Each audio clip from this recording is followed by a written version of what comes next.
It was a quiet Wednesday afternoon at La Bella Vita, a small but elegant Italian restaurant tucked away on a quiet street.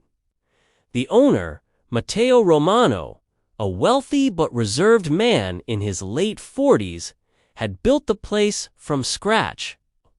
It wasn't just a business to him, it was a dream nurtured with love, sweat, and sacrifices. Matteo often observed his staff from a distance, trusting his managers to run daily operations.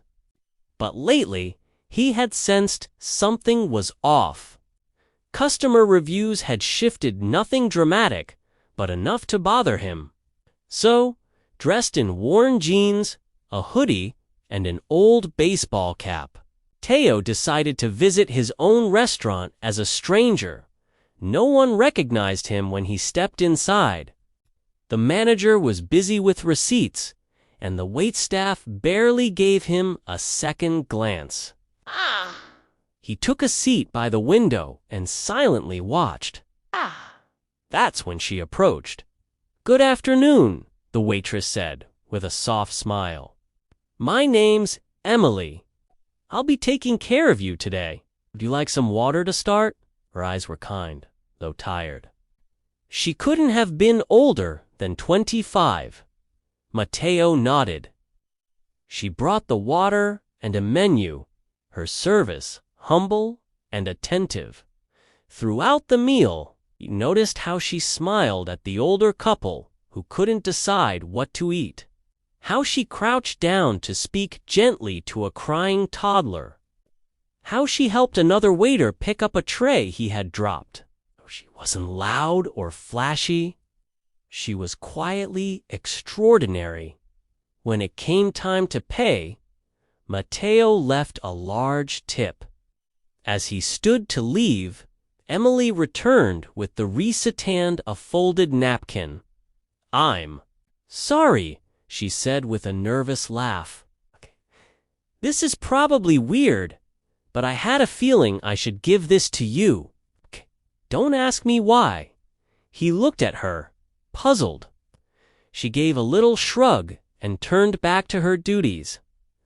Outside, he sat in his car and unfolded the napkin. On it was a handwritten note. "Greater than to the stranger who came in today, you are someone with the power to change lives. Please remember the people you don't always see. Some of us are fighting silent battles. I'm saving every dollar I earn. Here to pay for my mother's cancer treatment. I don't want pity. I just hope people still notice kindness, even when it's small. Thank you for smiling back." Emily Matteo stared at the note, speechless, his chest tightened. He had come in looking for Flosbut instead. He had found a quiet hero working under his own roof. The next morning, the entire staff was called into the restaurant early, confused, until Matteo stepped into the room, not in disguise this time, but as himself. Emily froze. "Wait, how is you?" Matteo smiled gently. "Yes, and your note reminded me why I started this place in the first place." He walked to her and handed her an envelope. Inside was a full year's salary bonus and a private fund to cover her mother's treatment costs.